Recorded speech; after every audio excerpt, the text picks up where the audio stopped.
Is A-level biology really that hard? I'm here to show you what students continuously complain about, where things usually go wrong, and how to prevent any future problem if you were to take this subject. Because the last thing you need is to start A-level biology, invest time, maybe spend money, and then you realize later that this subject is not for you. I'm also going to provide you with insights from students who managed to score very high grades. I'm talking here about students who became top of the region and even top of the world in A-level biology. And these were students just like anyone else. They just had the right mindset, the right system, and the right guidance from day one. Now, there are two complaints that are always here. First is the amount of things you need to memorize. Second is even more serious. Students complain that solving questions is totally different story from studying the content. What I'm sharing here with you is a system that I've developed specifically to solve those two problems.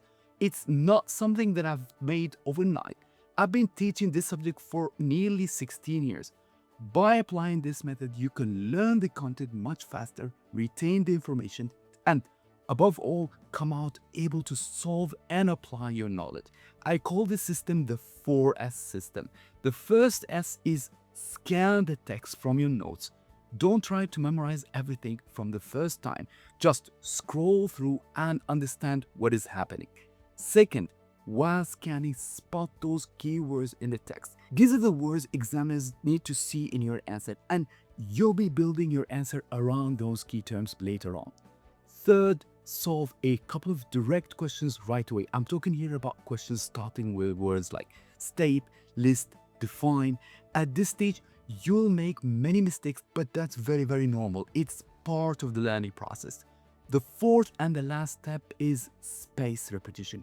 A couple of days later, you revisit the mistakes that you've done earlier, and you'll be solving the more challenging questions. I'm talking here about the explain, the analyze, and the suggest questions. Run this cycle for every topic. Best run it after you take the lesson. It will help you to learn and apply your knowledge. And most importantly, you'll be able to write the best answers for A-level biology. Because nobody's going to ask you to write a block of text from your notes like the way you used to do in IGCSE. Most questions are based on understanding and application of the content. I hope that this was helpful, and please tell me in the comment if you have any issues. Hopefully I can help you with it.